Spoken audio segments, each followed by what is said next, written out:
And it's like, if I did this, dude, I've been doing this podcast for over a year, almost a year and a half. And if I put the weight on the superficial qualifying success parameters that are gauged by other people, I would have stopped a long time ago. But I don't do it for them. I'm happy for you that you're able to recognize that from a long time ago. That was something I didn't really recognize. Like when I was on my TikTok shit, right? I was doing it for others, and with working out too, I've been able to sustain it, especially weeks on end recently, because I'm doing it for myself, and I know that I'm able to sustain it long term because I'm doing it for myself. Mm-hmm. And it's like with social media and everything like that, it's literally for others. Yeah, it's for others, but like also at the stem of it, doing it for others is just, I realize now it's not sustainable, and it never was. The champion mindset, and that's why people couldn't stand Michael Jordan, because they were like, they're like, bro, we can't be you. And he's like, well, I don't care. Try your hardest to be the best you. Not only is change needed, listen, change is inevitable. It's inevitable. Being that your brand is self-sustained training, I've had this little thought in my head. It's like, wow, I'm starting to become more self-sustained.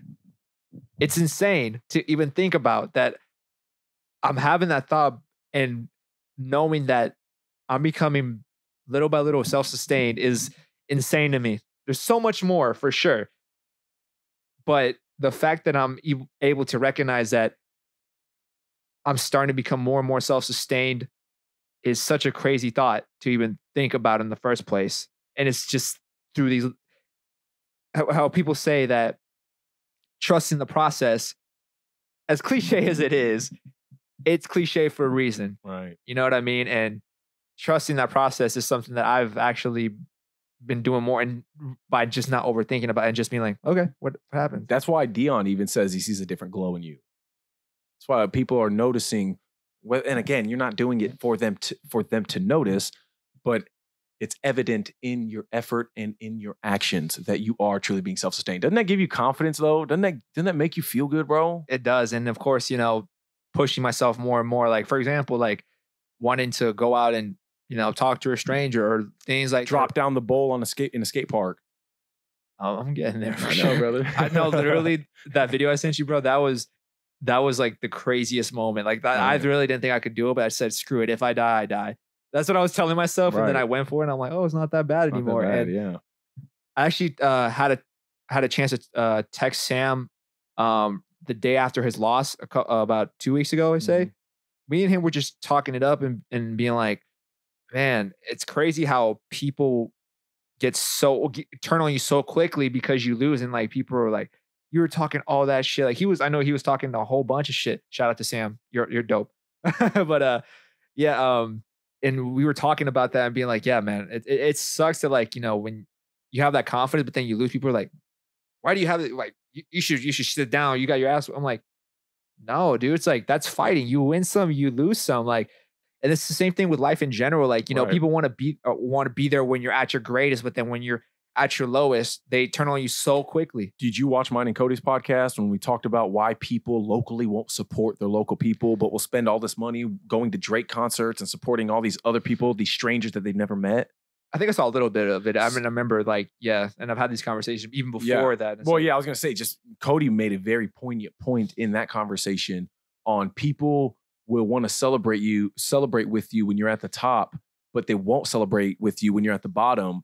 And when they're not celebrating with you at the bottom, they still have that expectation that when you get to the top, if they then jump back on the bandwagon, they deserve to party in the penthouse with you and shit. It's like, that's not how it works. But it's it's so annoying. Yeah, but again, it's annoying if you put the weight on how you value their input in the first place. And it's like, if I did this, dude, I've been doing this podcast for over a year, almost a year and a half. And if I put the weight on the superficial qualifying success parameters that are gauged by other people, I would have stopped a long time ago. But I don't do it for them. I'm happy for you that you're able to recognize that from a long time ago. That was something I didn't really recognize.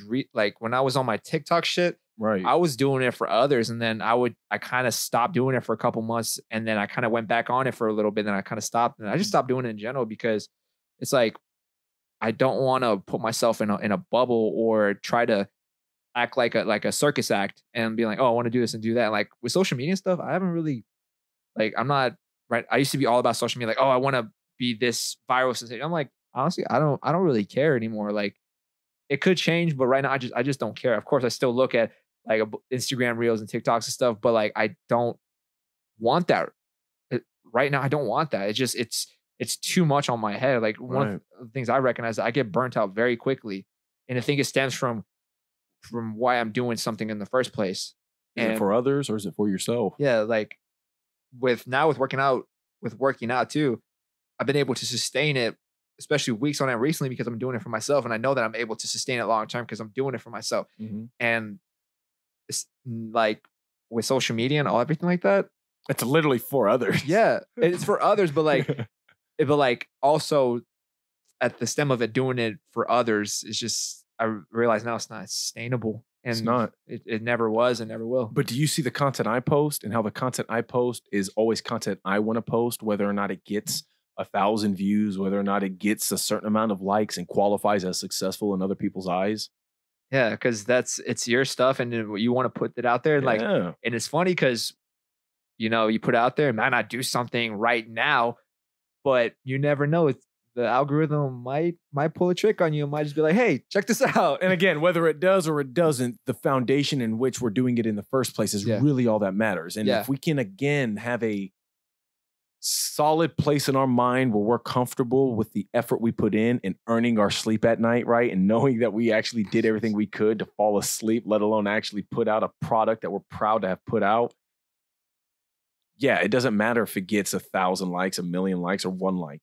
It's the fact that I'm proud and I'm happy with the effort that was put into creating that thing that's now there forever. That's how I feel about Is It Bad? It's about to hit 1,000 streams, and like that's a good song, bro. It's fair to say that song was, I worked on it for 5 months, and it was, I guess in a way, it was a little peak of what my potential is. Right.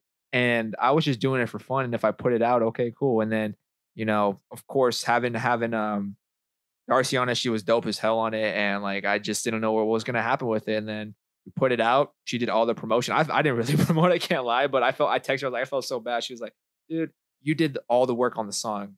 It's my honor to do that part." I'm like, yeah, but at the same time, but at the end of the day, I'm proud of that song. Like I was just listening to it yesterday, and I was like, when you listen to your own stuff, you that worst critic light turns on. But I was just listening to him like, this is my song, and I like it. Like I actually can listen to it, put on, and just enjoy it for what it is. For sure. Is it bad to feel the way that I do?